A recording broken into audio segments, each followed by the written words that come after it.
जो उपनिषद कहते हैं तद विज्ञानार्थम स गुरुमेव अभिगच्छेत समित पाणी श्रोत्रम ब्रह्मनिष्ठम। परम तत्व को जानने के लिए व्यक्ति को चाहिए अपने गुरु को खोजे और समिधा लेकर जाए। 3 लकड़ियां जो हवन में डाली जाती हैं, और उसका मतलब मन से वचन से कर्म से मैं सुलगने के लिए और अग्निमय होने के लिए आ गया हूं। जैसे ये अग्नि में डाली जाएगी समिधा और थोड़ी देर के बाद अग्नि रूप हो जाएगी, मैं भी उसी तरह का पात्र बनकर आया। सदगुरु आप मुझे ज्ञान दो और मेरे अंदर आपकी जो चिंगारियां हैं वो ज्योति मेरे अंदर जागृत हो जाएगी। तो कहा गया है कि गुरु का एक प्रोटोकॉल है, आप जाएं, कितनी दूरी पर खड़े होना है, कैसे प्रणाम करना। तो कृष्ण भगवान कहते हैं प्रणिपातेन, दंडवत प्रणाम करो। इससे गुरु को कोई फायदा होगा क्या? गुरु को आप दूर से हाथ जोड़ लें ना भी जोड़ें, गुरु को क्या फर्क पड़ता है भाई? सारा फर्क किसे पड़ेगा? आपको। रामकृष्ण परमहंस जब भगवान की वंदना में बैठते थे, देवी माता की स्तुति करते थे, कीर्तन चल रहा होता था और वो गदगद हो जाएं और मन मन में जय हो मेरे परमात्मा तेरी, तेरी लीला अद्भुत अद्भुत अद्भुत, तू अद्भुत, गदगद हो और फिर उसके बाद लंबा लेट कर प्रणाम करें। समर्पित हो गए हो तुम्हें, तुम्हारा हूं, कोई बल छल नहीं है जिंदगी में, निर्मल रूप में मैं तुम्हारा हो गया, समर्पित। और अगर आपके उस समय की स्थिति नहीं है कि आप इस तरह कर सकें, तो मानसिक रूप से भी अपने सदगुरु का चित्र भी देख लो, तो भी मानसिक रूप से आपको ऐसे करना चाहिए, दोनों हाथ आगे ले जाकर लेट करके आप प्रणाम करें। क्योंकि जितनी श्रद्धा से और जितने विश्वास से आप मानोगे, उतने ही विश्वास के साथ आपके अंदर सदगुरु का ज्ञान और उनकी कृपाएं आपको जागृत करेंगे। और कमाल तो यह होता है कि केवल सदगुरु के प्रति श्रद्धा रखने से गुरुओं का, सिद्धों का, ऋषियों का, ज्ञानियों का, ध्यानियों का, योगियों का, सबका आशीर्वाद उस गुरु के माध्यम से आपकी तरफ आता है। आपके पितरों तक का भी आशीर्वाद आपके ऊपर आता है। हमारे देश में परंपरा है, मंदिर दिखाई दे जाए तो लोग मंदिर को देखते ही हाथ जोड़ते हैं कि ये मेरे प्यारे का स्थान है, पूजनीय स्थान है। और अगर यहां भी गर्दन नहीं झुकती तो फिर कहां झुकेगी? हर जगह तो अकड़ के घूमते हैं हम लोग।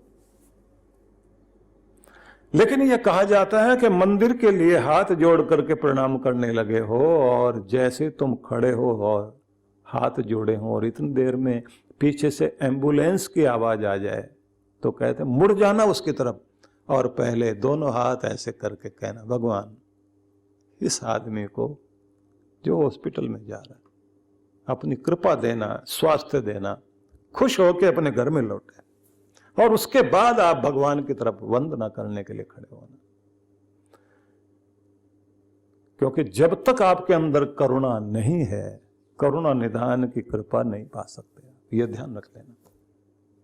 हृदय जब तक कोमल नहीं है आपका, पतंजलि ऋषि ने जो है चित्त को कोमल करने के लिए साधन बताए, मैत्री, करुणा, मुदिता, उपेक्षा, ये सब साधन बताए कि जब तक आपका दिल, आपका चित्त कठोरता से, पत्थर से पिघल करके नम्र नहीं होगा, तब तक आप परमात्मा की कृपा और उनका आशीष अंदर धारण नहीं कर पाओगे।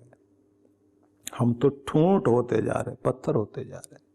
तद विधि प्रणिपातेन परिप्रश्नेन, गुरु के सामने जाकर के दंडवत प्रणाम कर सको, ऐसी व्यवस्था नहीं तो घुटनों के बल बैठो और घुटनों के बल बैठ करके सिर जमीन पर रख करके और सामने हाथ आगे ले जाकर प्रणाम करो। और अगर ऐसा भी संभव नहीं हो, गुरु सामने खड़े हों तो जहां खड़े हों वहीं हृदय पर हाथ ले जा करके सिर झुकाकर प्रणाम करें। प्रणाम करते हृदय से गदगद हो, जिसे देख करके उसकी याद आती हो और जिसे देखकर उसकी कृपाएं आप तक पहुंचती हो, वहां गदगद भाव से खड़ा होना।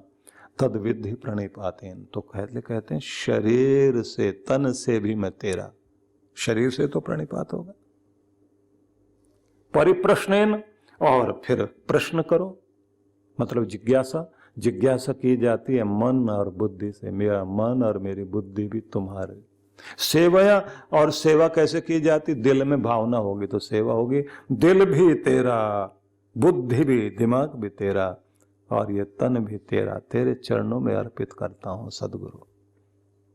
गुरु को प्रश्न करना, प्रसन्न करना, प्रणिपात करना, तीनों चीजें चाहिए। प्रश्न करोगे और प्रसन्न भी करोगे और प्रणिपात भी करोगे। उपदेक्षयन्ति ते ज्ञानम ज्ञानिनस् तत्वदर्शिनः, वो ज्ञानी तुम्हें अपने उपदेश के द्वारा, ग्रंथों में बड़ा अद्भुत वर्णन आया है। ग्रंथों में वर्णन आया है कि जिस ज्ञान को आप पढ़कर नहीं पा सकते, गुरु से सिर्फ सुनो और फिर देखो। जो अनपढ़ थे बेचारे, कम जानने वाले थे, साधारण लोग थे, बैठे बैठे गुरु की शरण में और उनके अंदर का दिया जाग गया, उन पर कृपा हो गई। मुझे ध्यान आता है, भारत के एक बहुत बड़े सदगुरु थे, बुद्ध की शरण में रहकर जिन्होंने उनके बौद्ध धर्म में दीक्षित होकर सदगुरु के ज्ञान ध्यान को लेकर जो तिब्बत से होते हुए और चीन में जाकर उन्होंने ज्ञान दिया, और वहाँ का सारा समाज उनसे, वहाँ का राजा भी प्रभावित हुआ। तो वहाँ पर एक बहुत बड़े संत थे जो तिब्बत में और चाइना में, जिनका बहुत बड़ा मान था। नाम था उनका शिन हुआ। बड़े बड़े लोग उनके पास में आते थे, राजा भी झुकते थे। शिन हुआ जो है वो यात्रा करते रहते थे कि ज्ञान के लिए, आत्मिक शक्ति प्राप्त करने के लिए, ध्यान के लिए, योग तप बल प्राप्त करने के लिए यात्रा की जाए।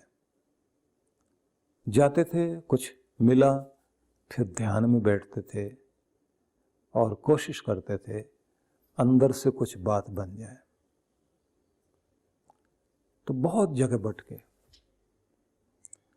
उन्होंने सुना कि बोधि धर्म नाम के एक बहुत बड़े संत भारत से पधारे हैं।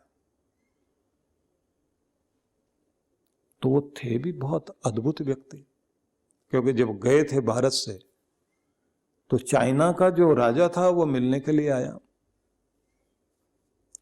और इन्होंने क्या किया, उसको देखते ही अपने सिर पर खड़ाऊ रख लिए और दीवार की तरफ पीट करके बैठ गए। अब जैसे बैठे तो वो राजा ने देखा, देख करके उसको तो बड़ा अजीब लगा। बड़ा नाम सुना था, बड़ी कीर्ति है, सारे संत लोग उनको इतना मान देते हैं, और ये सिर पे खड़ाऊ रख के बैठे, दीवार की तरफ मुंह किया हुआ।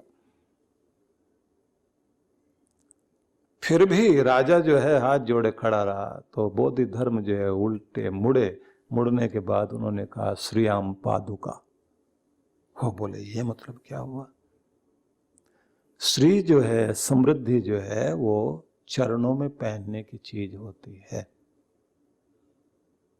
ये बोले, महाराज मैं नहीं समझा।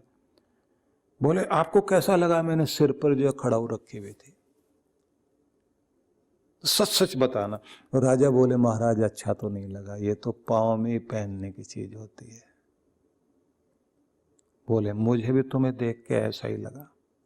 अब क्या मतलब? बोले, ये जो सिर पे मुकुट लगा रखा है, ये सिर पे रखने की चीज नहीं है, ये जिंदगी जीने के लिए है। जैसे जूते पहनकर इंसान कांटों में चलता चलता अपना रास्ता आसान करता है, कुछ जूते हाथों में लेकर के या सिर पर रख करके कांटों में चलने लग जाए तो क्या कहोगे तुम उसे? राजन, मेरा पहला उपदेश ये है, दुनिया की हर चीज जो भी समृद्धि है वो तुम्हारी जिंदगी को आसान बनाने के लिए, उसको अपने लिए मुश्किल मत बना लेना और उसी को सिर पर रखकर उसी के लिए जीने लग जाओ। इसलिए नहीं, ये सब तुम्हारे जिंदगी जीने के लिए है। महाराज, इतनी बड़ी बात कही आपने, ये तो आपकी बात बहुत जची, लेकिन ये जो सिर पे खड़ा हो रखी थी क्यों? बोले समझाने के लिए यही जरूरी, क्योंकि तुम जैसे मूर्ख लोग हो ना, उनके लिए मैं ऐसे ज्ञान दूंगा तो सुन के भाग जाओगे। तुम्हें बार बार याद आएगा कि अच्छा नहीं लगा उन्होंने सिर पे खड़ा हो रखे हुए थे। बड़ी चर्चा हुई उनकी। शिन हुआ गया उनके पास में और जाके उसने कहा बहुत भटका हूं, कुछ कृपा हो जाए। धर्मबोधि देखकर हंसते रहे और बोले जाओ बैठो कोने में, खाली हो जाओ और अपने भीतर मौन को देखो, महसूस करो कि तुम कितने मौन में जा सकते हो। और फिर उन्होंने अपनी उंगली उठाई और कहा इधर की तरफ देखते जाओ। और देखते देखते उन्होंने अपनी उंगली को नीचे किया और ये व्यक्ति जैसे कोई गड्ढे में जाकर डुबकी लगा दे और बाहर निकले और किनारे पर बैठकर उस ठंडे जल से जैसे शीतल हो जाए, ऐसे ही इसका ध्यान लग गया। सदगुरु पास गए और उन्होंने उसके माथे पर अपनी अनामिका से स्पर्श दिया और वो व्यक्ति ध्यान में चलता चला गया और वो छोड़ के निकल गए।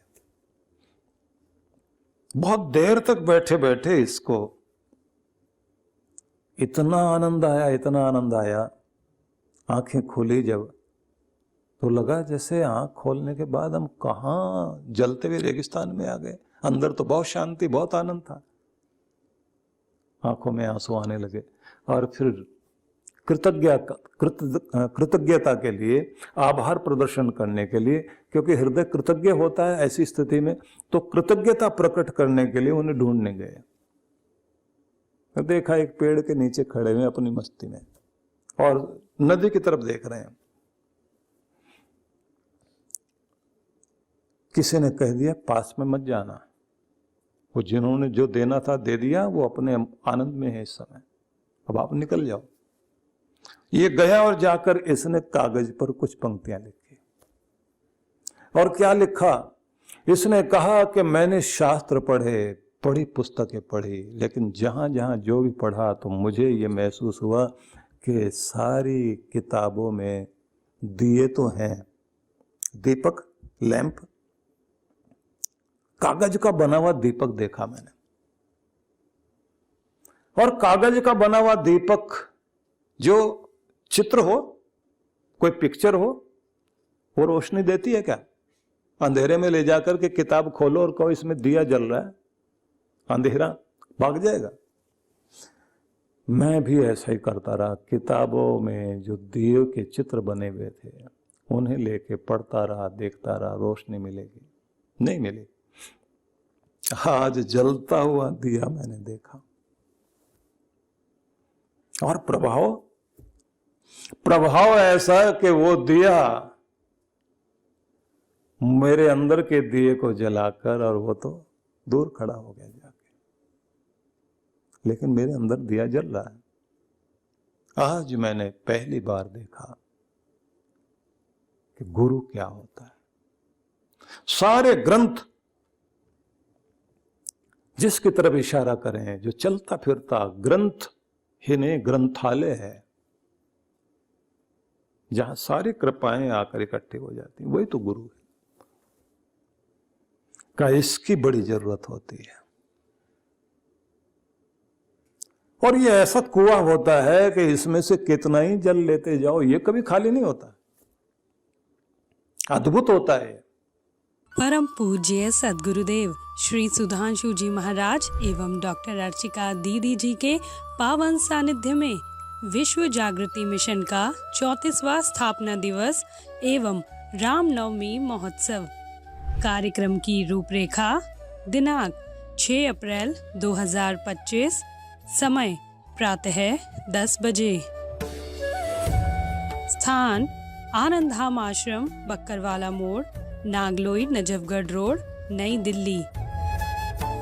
आयोजक विश्व जागृति मिशन। संपर्क सूत्र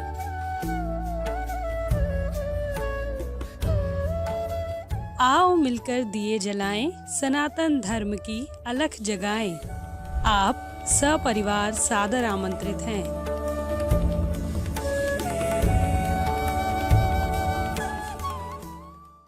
हिमालय की गोद में पहाड़ों की वादियों के बीच व्यास नदी के तट पर मनाली ध्यान साधना शिविर। जन्म जन्मांतरों की पीड़ाओं से बाहर निकलने के लिए चांद्रायण अद्भुत तप है। इस बार के ध्यान साधना के लिए कुछ विशेष कार्यक्रम रखे गए हैं।